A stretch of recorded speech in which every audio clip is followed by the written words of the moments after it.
Good afternoon, ladies and gentlemen. This is the National Intel Report. I'm your host, John Statmiller, and it is Tuesday, ladies and gentlemen, the 13th of January, 2008. We're attempting to reach Mr. Celente for the program today, Gerald Celente.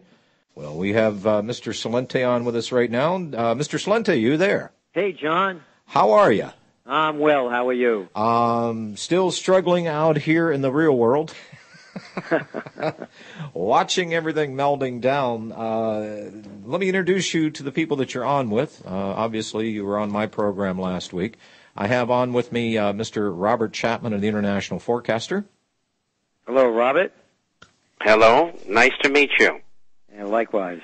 And I also have Robbie Noel, which does a program on this network, which, by the way, ladies and gentlemen, airs on this network right after this program, 6 to 7 p.m. Central Time, and it's called The Flip Side.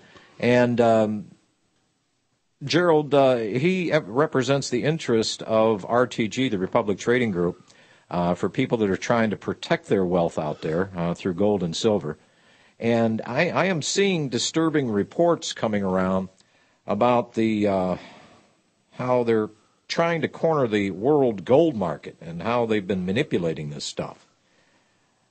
Gerald, what's your take on the commodity that in this country they said that's really not in demand and the price is being kept low, but the entire planet is buying it up, and it looks like the individual is getting squeezed ever so slowly out of the market?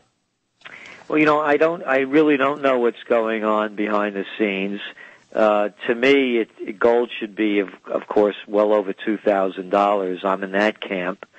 And it's not even Economics 101. It's economics for dummies. You can't print your way into prosperity. You can't print money backed by nothing and not have hyperinflation or set for hyperinflation conditions. And as we're seeing, this is worldwide. The board of the Bank of England announced the other day that they're lowering rates to 351-year lows. So the world is being flooded with cheap money, and gold prices should be going up. And I am also in the camp believing that it's being manipulated. I mean, after all, they're robbing us blind in broad daylight with all their bailouts, rescue packages, and stimulus programs. So why shouldn't they be doing things behind the scenes to keep the price of gold down? Because when people realize that their paper money isn't worth the paper it's printed on or electronically printed on, they're going to be going into gold, and that's going to cause severe currency panics worldwide. So I believe they're going to do everything possible to either keep the price of gold down, and that will only last for so long, or, as we have mentioned, being that Obama is being cloaked in the mantle of FDR, that they'll call a bank holiday shortly after inauguration, and then possibly again confiscate the people's gold, as they did with the 1933 Banking Relief Act, Emergency Relief Act. The economy. What do you see going into 09 and into 010? We see the collapse of 09. And the collapse of 09 is very obvious in when you look at the holiday retail sales. We saw women's apparel down 23%, home electronics and home furnishings down 27%. And the big number here to look at is the luxury market, down 35%. When you see the luxury collapsing, it never collapses like this. It means it's collapsing from the top down. Those people that had, worth $40, $50, $100 million, it's not as though they had them in large ones in a bank vault in Switzerland. They were invested in the Merrill Lynch mob, the Bear Stearns gang, the Lehman Boys, the Washington Mutuals, the Wachovias, the Caterpillars, the General Electrics. So everybody's taken a huge hit on this, and I'm mentioning this because it sets up the collapse of 09. And when you're going to see now, according to the International Council of Shopping Centers, who, by the way, I was a keynote speaker to twice in 2007, warning them about the panic of 08, they're estimating that in 09, we're looking at about 150,000 stores shut down. In February, we're going to start seeing some big names collapsing, some big retailers. In '08, it was Stephen Barry's, Linens and Things, Sharper Image, KB Stores, Bennigan's, etc.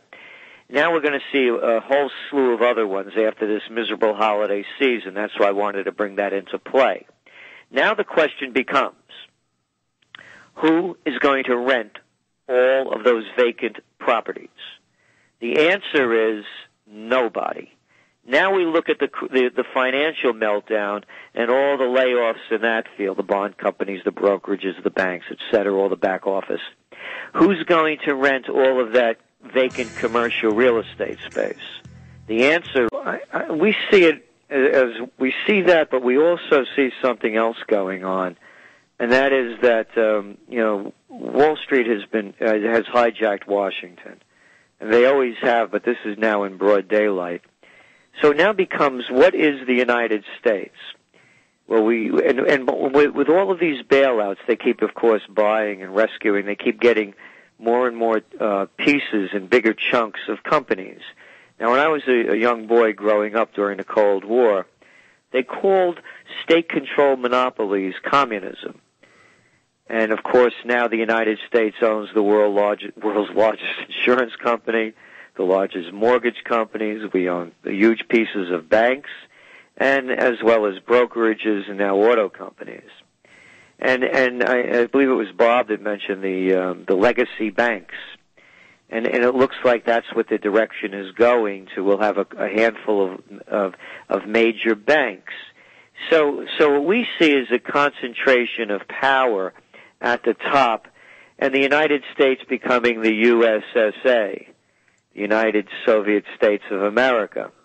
Because you could call it anything you want. As I said, you could call it communism, you could call it socialism, you could even call it fascism. But the one thing you cannot call it by any definition or stretch of the imagination is free market capitalism. So that charade has already been let loose. We heard President Bush say he chucked that a while ago.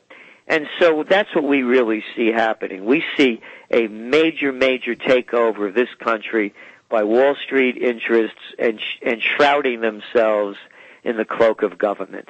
That during the 1930s, many people held gold. People used to carry it around in their pocket. And we don't have a society like that today. Compared to the number of people and the amount of gold that was owned in the 30s, that amount is very small today.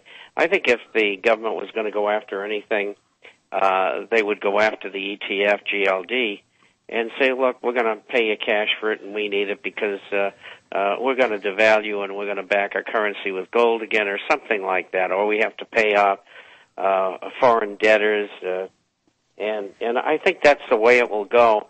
The people who are behind this thing, they know that unemployment is going to go substantially higher. The economy is going to go substantially lower. They're just hoping that they can save themselves and the entire situation. And they also know that as unemployment goes higher and more people lose their homes and their jobs and their automobiles, etc., that there's going to be more violence within society. And there's no way they're going to be able to stop it. And so I think they would want to avoid taking people's anything from them if, it's going to be bad enough as it is. And I don't really think they want a revolution on their hands. Not that it won't happen, well, but the point do you think gold prices are going to go higher, lower, stay where they are? Oh, they're going much higher, just like you said. I mean, if you just discounted to official inflation since 1980, you're looking at $2,000 or $3,000 an ounce. Right. And if you look at real inflation, it's over 6. Is it true that when they did confiscate gold in 1933, that the price they paid was around $20 an ounce, and then they raised the benchmark to $35, and in fact